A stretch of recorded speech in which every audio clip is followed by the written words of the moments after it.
What's up, guys? Hope you are doing well. I just got back from a little work trip, and as you can see, this thing has been not doing a whole lot other than collecting dust. I started some projects before I left, and it's time to finish them up. But we did get some mail recently. Let's take a look. So, pardon the mess, but here we have exactly one Rokmen 97-06 Jeep Wrangler TJ fuel tank skid plate. Now, if you know me much at all, you'll know that I've been wheeling a long time without an actual skid plate on my gas tank on the old TJ, and a 19-gallon tank now holds probably closer to 17 gallons. So we're going to give this a quick coat of paint, and then we'll move along and we'll show you how to get her mounted up. Hitting this thing with some rattle cans isn't going to be anything cosmic, so we'll work our way through it pretty quick. I'm going to hit it with some Rust-Oleum automotive primer, and then I've got a can of just some black rattle can that we're going to throw on there. It's on the bottom of the Jeep, so we'll see how it looks.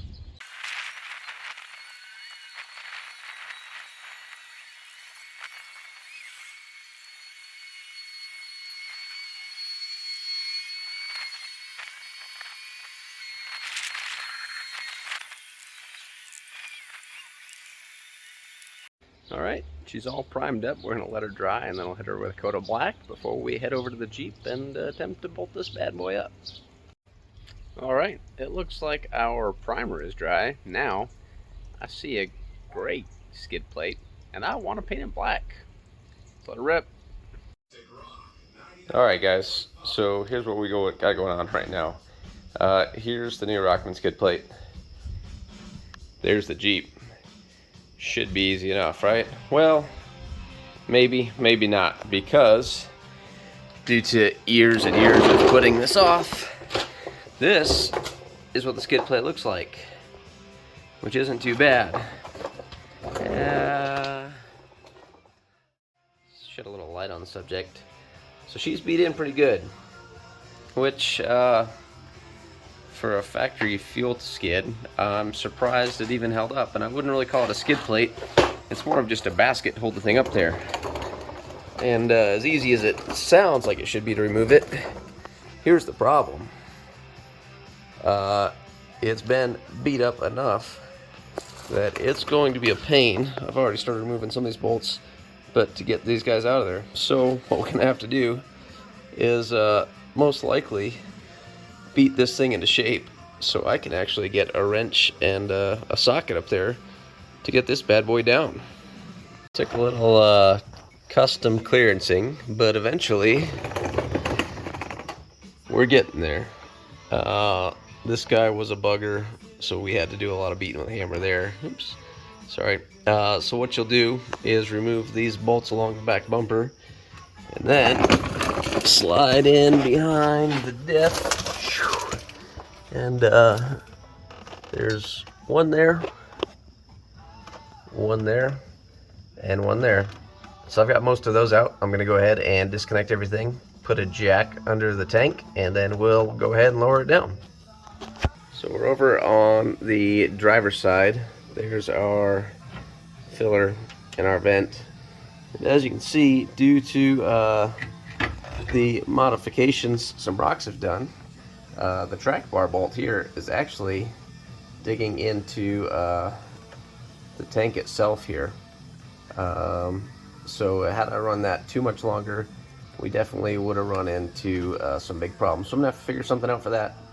But she's free now, so we're gonna lower her down. I've got to disconnect a couple more lines, and we'll get her out of here. Well, not without hassle.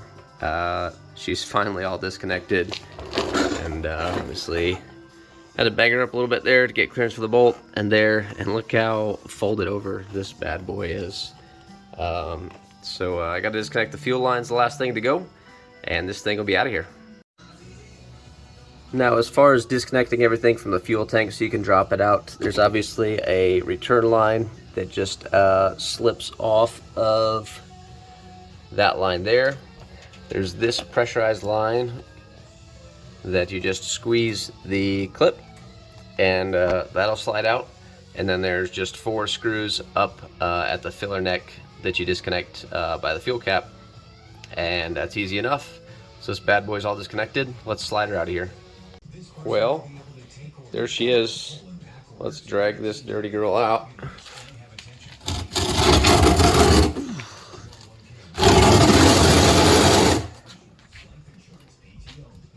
Boom.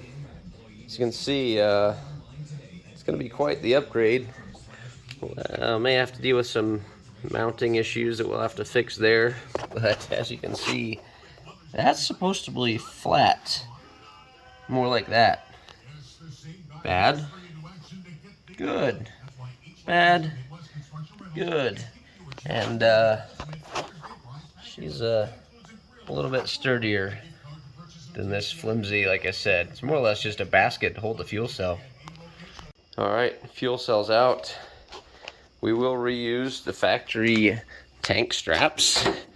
Just slide right out of there. We'll keep those.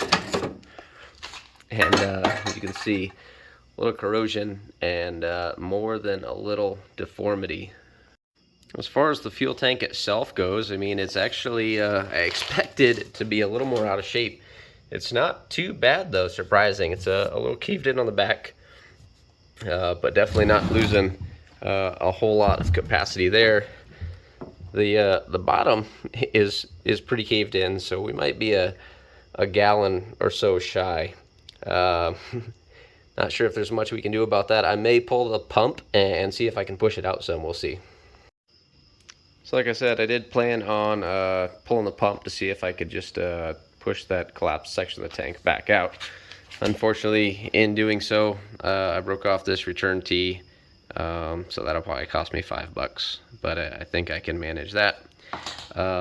Bigger issue, I think, is going to be this gouge in the side of the tank that about wore through. So I'm going to do some thinking. I think it's thick enough. Maybe I'll just see if I can patch it up before we put her back in. I'll let you know what I decide to do here shortly. Back to the fuel tank now that she's emptied out and dried out. As you can see, we got this big caved in section here. So I'm going to attempt to take a heat gun, warm it up, push it out, and once it cools off, hopefully it'll hold its shape. Well, it didn't take much. As you can see, I'd call that quite a bit better than before. She's not as good as new, but she's in a little bit better shape. So we're going to move on and get this strapped back into the new skid, and let's hang this bad boy up. Psych. Just kidding. I lied. I forgot that we have to fix up this gouge over here. So what I'm going to do is I've got some HD PE rods, and I have a plastic welder, and we're going to see if we can warm the tank itself up a little bit and then get some plastic to stick to add a little strength and some thickness back to it.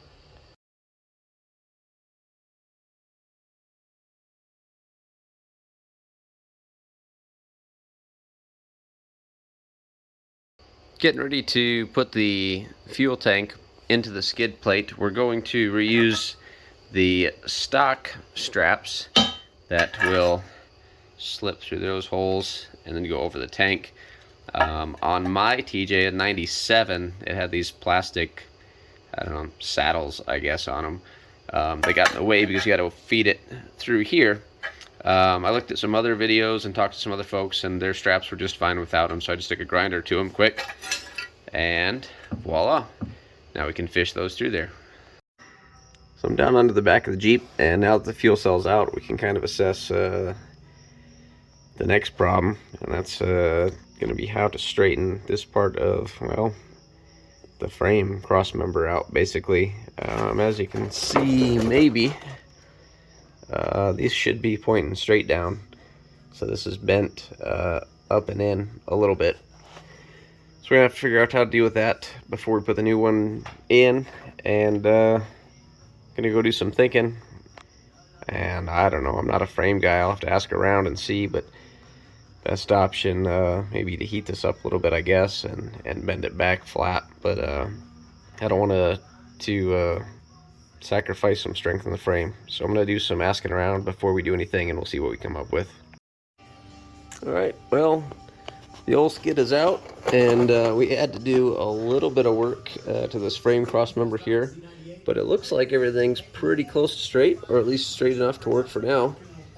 We're going to get the tank itself put into the skid plate, and then we'll jack it up, get everything connected back up.